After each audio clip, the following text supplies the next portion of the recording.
You ever have one of those weeks where you realize the world runs on pettiness and power trips?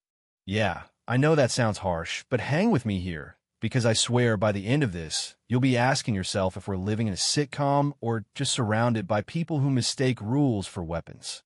Let me back up a sec. This all started back in 2023 when I was part of a PHA sorority at this big Midwestern university. Now, before you roll your eyes, no, I was not your classic sorority girl. My friends and I, we wore vintage flannel, rock Doc Martens, and honestly just want a place to hang without all the fake smiles and hairspray. Sorority life, if you really want to know, is mostly a snooze. I mean, a lot of rules, a lot of meetings, and way too much drama over nothing. But then junior year rolled around, and every girl on the executive board was basically my arch nemesis. They hated that we'd rather go sing karaoke at the Rusty Nail with townies than hang at the campus bars. Thought we looked too grungy to be a good reflection of the group. We laughed it off at first, but then it started a nonstop barrage of fines and write-ups for the dumbest things. First offense, I wore a denim jacket to a formal chapter. The no denim rule was supposed to keep people from showing up in ripped jeans. Outerwear wasn't even mentioned. Didn't matter. Megan, who was rules chair and apparently powered by spite, just shrugged at me and said, "Rules are rules. That'll be $25. Next up, they fined me for missing a meeting because I had to drive my roommate Jess to the ER. You weren't the one who was sick, so that's not excused. You know what I mean? It was like living in a sitcom where the villain is just your annoying upstairs neighbor, but with more passive-aggressive emails. Pretty soon, it was obvious. They want to grind us down till we'd quit. But I'm stubborn, and so my friends. The real blow-up came during our big spring charity event, this all-night food fest at the house. Everyone had to work a shift, 3 hours, no excuses. The early shift was gold because you could still go out after. I did mine alongside all the aboard girls, clocked in, served buffalo chicken dip, wiped down tables, and left for karaoke. Next day, I wake up to an email saying I'd skipped my shift and the board wanted to discuss consequences. I'm thinking, are you kidding me? I tell them to check the sign-up. Rachel, my friend, can vouch I was there. Taylor, our president, just does this slow blink and goes, "We don't trust Rachel because you two are friends. She's probably covering for you." Brittany, VP, piles on, "Yeah, none of your friends' words count."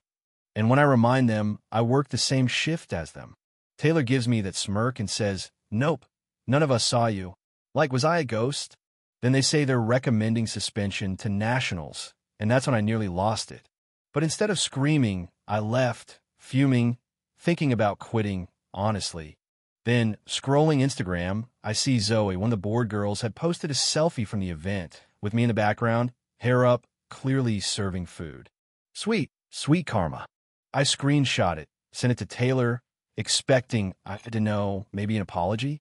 But she accidentally replies by sending me a screenshot of my own message, except she meant to send it to someone else. It reads, "Look at this idiot trying to prove she was there. Doesn't matter. We'll get her suspended for something else.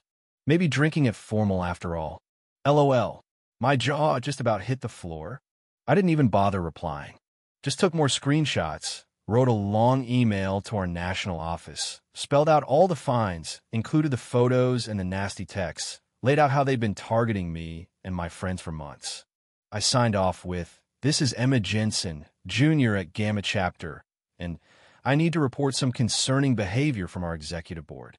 A week goes by. Next chapter meeting, Taylor and Brittany are gone. In their place, national reps in power suits, stern faces, and a bob haircut that meant business. Diane, the lead, says they're investigating allegations of bullying and targeted harassment. Every girl is interviewed. Turns out, the board had a whole Operation Clean House group chat dedicated to getting undesirables to quit. They planned every fake fine, every bogus write-up, had a list of names and everything. Long story short, almost the entire board gets booted. Taylor tries to laugh it off in her exit interview, says it was all just jokes. Diane just hands her a box for her sorority pin and goes, "Bullying and harassment are not our standards." Emergency elections happen. Rachel becomes president, and the first thing she does? Refunds all our fines. It was like someone opened a window and let in real, fresh air. Sometimes the mean girls lose, you know? But if you think drama ends in college, let me tell you about my HOA. So, I'm an environmental engineer, wetland restoration, stormwater management, the whole deal. My wife and I finally buy a house after years of apartment living. Decent neighborhood, HOA fees low, rules seem normal. Our yard slopes down to this soggy patch nobody's touched in years. I see gold, a perfect spot for a retention pond.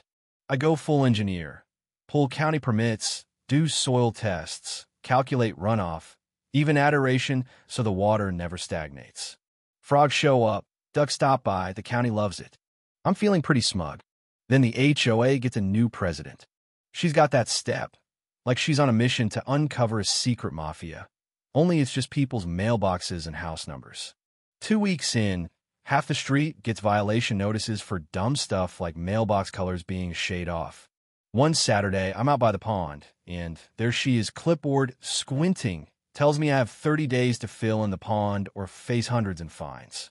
I explain I got county permits. She cuts me off. HOA rules supersede county permits. Any water feature bigger than a bird bath needs written HOA approval. And yeah, I'd missed that rule in the bylaws. My bad, but come on. So I do what she asks. I file an official request with every doc I've got. Engineering diagrams, permits, county endorsements, everything. 2 weeks later, the board president denies it on the spot. Says it's a mosquito risk, a drowning hazard. It's 3 feet deep, for the record. Might lower property values. She won't even list a code violation, which the bylaws require. At this point, I know she's just flexing. But here's the twist. My pond, thanks to its size, depth, and all the native plants, now qualifies as a federally protected constructed wetland. If anyone destroys it without the proper permits, the fines start at tens of thousands per day, and the HOA would be on the hook. So, I send them a nice, official letter saying, happy to comply. But first, I'll need to go through the Army Corps of Engineers and the state for a wetland destruction permit. I even send them the federal documentation. Cue panic. 2 board members call me, sounding like they just learned they have IRS audits. The HOA lawyer loses his mind when he sees the wetland classification. Suddenly, I'm getting calls, not threats. The president, though? She doubles down, increases the fines, tells me to remove it now. So I apply for the destruction permit anyway, copying all our correspondence. Army Corps sends an inspector. He loves the pond, asks to use it as a reference. He says, by the way, this permit will take a year minimum and probably be denied. He also mails the HOA a warning letter about the consequences of unauthorized wetland destruction.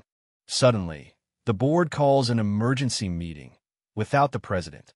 They show up at my door, apologize, override her decision, approve the pond, and vote to update the bylaws so any engineer environmental feature is allowed with county permits. President resigns 2 weeks later and moves away. My pond? Now the pride of the neighborhood. Featured in the HOA newsletter, 3 neighbors asked me for help starting their own. And since it's federally documented, it's permanent. Even if the next HOA president is the reincarnation of Darth Vader, they can't touch it. Sometimes, you just have to out-paperwork the petty. My wife still jokes that I'm the first person in the county to weaponize the Clean Water Act on an HOA. Honestly, it's not a bad legacy. Now, I wish I could say the rest of adult life runs smoother. But you ever have a coworker who turns every day into a marathon of why are we like this? In this job, there was Karen. Not her real name, but let's be honest, it fits. She was the queen of making everything about her. Never malicious, just unstoppable. She'd overturn marketing decisions based on gut feelings, made her own designs in Canva like she was branding the Olympics, and ignored every process we put in place. My boss and I set up an approval system to keep things sane, but Karen always found a way to bulldoze through. Once, after months of wrangling, she made this logo Frankenstein, mixing different brand elements, ignoring typography, slapping it all together like a ransom note. I try to be diplomatic. Hey, Karen, where'd this logo come from? Boss needs to approve it. Instead, she CCs everyone and says, it'll help us get more leads. Fun fact, my campaigns had just brought in more leads than the whole team managed in a year. My boss comes back from vacation to an inbox full of Karen's road designs, laughs so hard she nearly cries, then lays down the law, stick to the main branding. No makeshift logos. Karen immediately pushes back, says the approved assets aren't what she's looking for. I mean, you gotta admire the confidence. Things escalate. More meetings, more paperwork, more stern conversations at upper management. Turns out, half the team's been secretly feeding Karen their work because she's good at it. She isn't, and her boss has no clue what's going on. Eventually, my boss draws a line. Anyone caught off-brand gets a formal warning. Karen tries to start a coup, wants to overhaul everything by the end of November. Rejected, obviously, but you just know she'll try again. At least now, my boss and I are on the same page, and nobody's letting her slip through anymore. You think that's exhausting?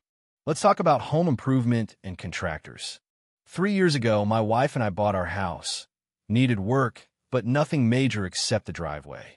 Thing looked like it had been through 3 wars and a stampede. We planned to expand it for more parking, so we got bids from driveway guys, sprinkler people, and a landscaper for a retaining wall. Only the landscaper was a disaster. Didn't show up. Twice. Made promises, bailed.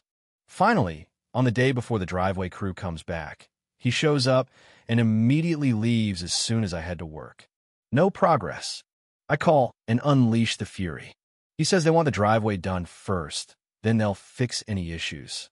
Sure, except they don't. When the work is done, it looks awful. We refuse to pay until it's right. They ignore us for months, then suddenly want their money. We haggle, they fix it, but it's still not what we wanted. By now, it's been half a year, everything's frozen, and we're tired, so we pay and swear never to use them again. Then spring hits, and a landscaper starts spamming me for a review. I ignore him, but after the 10th email, I write the most honest review I can with photos. Within a week, it's got 1,000 views, and the owner's calling me, desperate to make it right. But what can you do a year later? We learned our lesson. The wall's still there, and every time I see it, I remember how not to trust folks who ghost you and then beg for praise. So yeah, maybe the world does run on pettiness and power trips, but sometimes, if you fight smart, the universe hands you a win. Or at least a good story to tell. What do you think? Are the rules there to keep us safe? Or just to give bored people something to wield like a club? Drop your wildest HOA, work, or home improvement saga in the comments. Let's hear who survived the craziest battles out there.